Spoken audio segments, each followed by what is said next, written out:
When you think about Cambodia, this might be what you're picturing. Beautiful rainforest and the majestic Angkor Wat Temple, but did you know that the country still has millions of active landmines and fake orphanages where children are used to scam tourists? This is the dark side of Cambodia. Located in Southeast Asia, Cambodia was previously run by Hindu-Buddhist kingdoms. At its peak, the empire held territories over Thailand, Vietnam, and Laos. It wasn't until the 20th century that Cambodia became a French colony and experienced war turmoil. The country gained independence from the European nation in November 1953 and became its entity.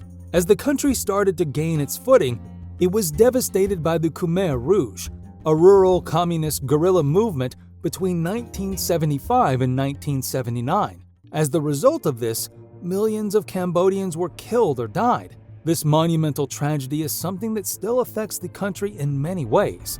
With the support of Vietnam, Cambodia began to recover. In the 1990s, it finally had political autonomy and instituted free elections to become the People's Republic of Kampuchea. Their economy also steadily improved. Its gross domestic product is $29.6 billion as of 2022. An improvement of 5.341% compared to the previous year. Their GDP per capita has also increased to $1,765 in 2022 from $1,658 in 2021. Their biggest industries are textiles and tourism, but most Cambodians are still relying on agricultural activities as their main source of income.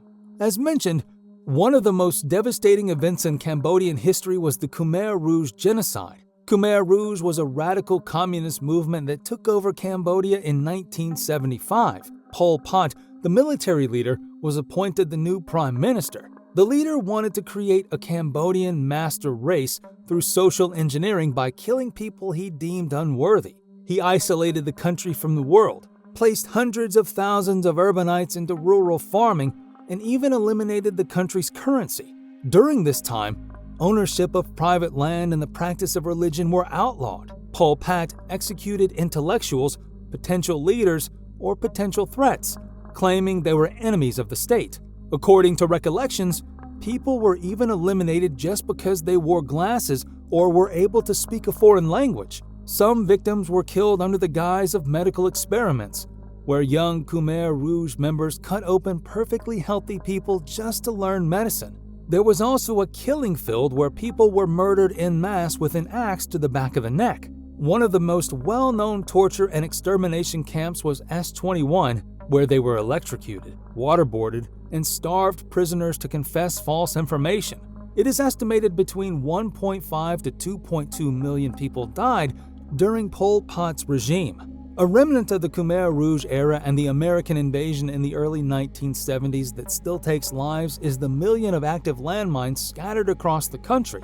This issue is also why Cambodia has the highest number of amputees in the world. On average, 15 Cambodians are injured or killed every month due to landmines, a statistic that we don't see anywhere else. Thankfully, the number of deceased has significantly reduced from 4,320 per year in 1979 to 65 in 2020. A recent example of a landmine incident is when 3 demining team members were killed while carrying out their work in the northern province of Preah-Vihear. According to locals, 20 minutes before it exploded, another piece near the area had killed a villager who was clearing the land for planting cassava. These mines are present throughout the country. Most are in farming areas, but there are also landmines on the streets of small remote towns. One method to remove the landmines was to use Gambian rats to sniff landmines and unexploded ordnance. These rodents have sniffed out over 4,500 mines and 36,000 bombs, grenades, and bullets. Other ways the country is handling this issue is by using sniffer dogs and educating locals about demining. Another sobering effect of the Khmer Rouge genocide is how young the country's population is. As most adults or mature individuals were killed during Pol Pot's regime, growing old became a luxury. Almost half of the population is under the age of 24, while only 10% of the population is older than 50 years.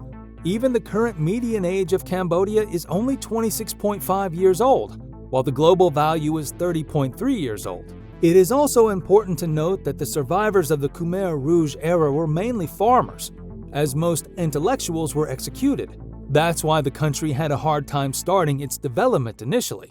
Do you still remember the time when Angelina Jolie adopted her first son from Cambodia?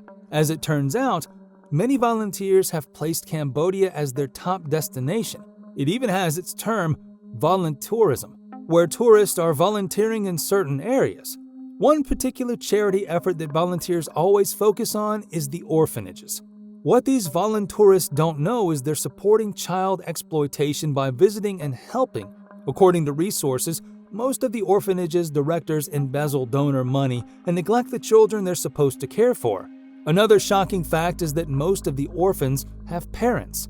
These people scout children and recruit them for their fake orphanages.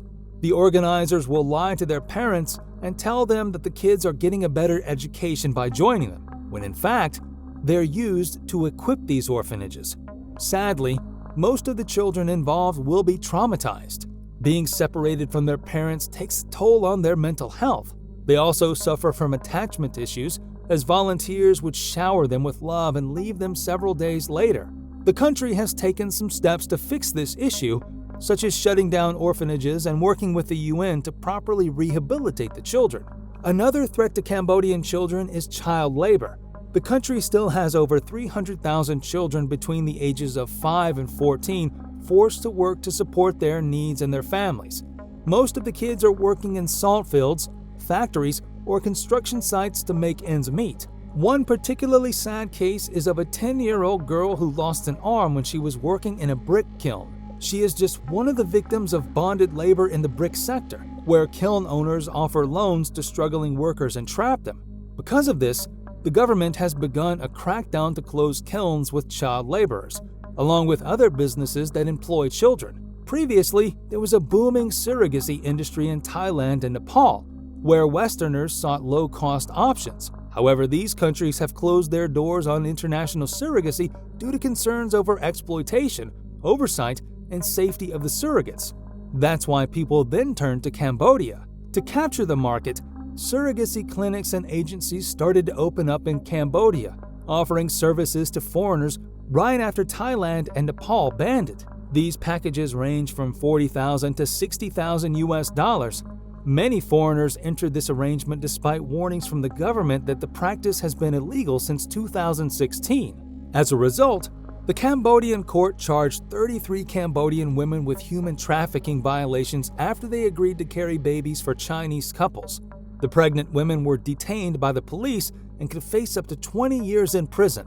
They were promised $10,000 US in return for their services, but instead, they were arrested. In the end, the jail terms were suspended under the condition that the women would raise the children under their care.